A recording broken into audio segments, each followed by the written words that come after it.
હાર્દિક મોદી સમાચારોની શરૂઆત કરીશું જ્યાં મોરબીમાં હડકાયા શ્વાનનો વધુ એકવાર આતંક સામે આવ્યો છે। હડકાયા શ્વાને ફરી એકવાર બચકા ભર્યા હોય તેવી આ ઘટના સામે આવી। બાઇક પર સવાર એક વ્યક્તિને બચકું ભર્યું છે। શ્વાનના કારણે બાઇક સવાર રોડ પર પટકાયો। નવલખી રોડ પર રામ ઓર શ્યામ સોસાયટીની આ ઘટના છે। સમગ્ર બનાવના સીસીટીવી પણ સામે આવ્યા છે। તો આ સીસીટીવી જોઈ શકો છો કેવી રીતે એક શ્વાન બચકું ભરે છે ને ત્યારબાદ આ જે યુવક હોય છે તે રોડ પર એવી રીતે પટકાય છે અને ખૂબ જ ઈજા પહોંચતી હોય તેવા પણ આ દ્રશ્યો છે। ત્યારબાદ શ્વાનને લાત મારતા શ્વાન તો ભાગી જાય છે, પરંતુ આ ઘટના જોઈ શકો છો કેવી રીતે એક વ્યક્તિ છે જે બાઇક પર આવી રહ્યું છે તેને અંદાજો પણ ન હતો કે બાજુમાં રહેલું જે શ્વાન છે તેને બચકું ભરશે। સંવાદદાતા ભાસ્કર જોશી ફોનલાઈન પર છે। ભાસ્કર, આખી આ ઘટના બની છે, વધુ વિગતો?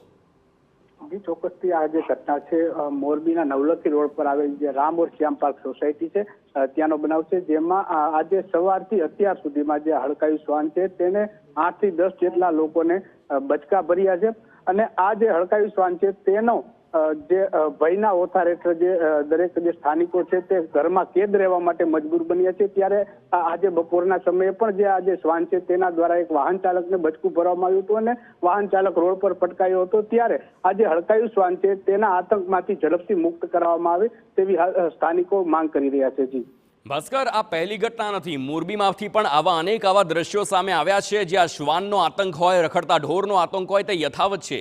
આખરે આ તમામ સામે ક્યારે કામગીરી થશે તે સવાલ થઈ રહ્યો છે। શું નગરપાલિકા તંત્ર ઘોર નિંદ્રામાં હોય તેમ જોવા મળી રહ્યું છે?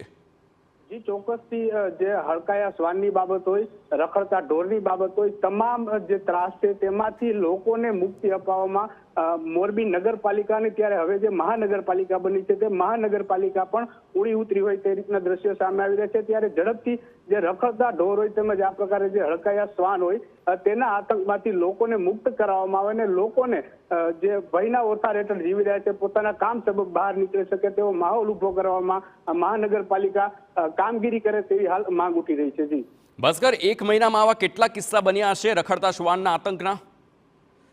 મોરબીમાં લગભગ એક મહિનામાં ત્રીજો કિસ્સો બન્યો છે અને અલગ અલગ વિસ્તારોમાં, જો કે સામાન્ય રીતે ઘણા બધા એવા બનાવો હોય છે જેમાં જે સીસીટીવી સહિતના જે વિડીયો હોય છે કે ઘણા બનાવો બહાર પણ આવતા નથી હોતા અને છૂટાછવાયા મોરબી સિવિલ હોસ્પિટલમાં દરરોજ 4 થી 5 જેટલા કેસો છે શ્વાન કરડવાના જે નોંધાતા હોય છે। ત્યારે આ મામલે હજુ પણ જે તંત્ર છે તે નિરસ હોય તે રીતના દ્રશ્યો સામે આવી રહ્યા છે, કેમ કે આટલા કિસ્સા બનવા છતાં પણ જો તંત્ર દ્વારા પગલાં લેવામાં ન આવતા હોય તો ક્યાંક ને ક્યાંક મોટો અકસ્માત પણ સર્જાય, ક્યાંક કોકનો જીવ પણ જઈ શકે। ત્યારે જો તંત્ર જાગશે તો તે મામલે તાત્કાલિક તંત્ર દ્વારા જે કામગીરી કરવામાં આવે તે અવશ્ય બન્યું છે। જી આભાર ભાસ્કર સમગ્ર માહિતી બદલ। તો હાલ સ્થાનિક સ્વરાજની ચૂંટણી પણ આવી રહી છે અને તેને લઈને હવે આ જે દ્રશ્યો છે તે હાલ મહાનગરપાલિકા માટે ખૂબ જ ચિંતાજનક કહી શકાય, કારણ કે સ્થાનિક સ્વરાજની ચૂંટણીમાં આ મોટો મુદ્દો પણ બની શકે છે।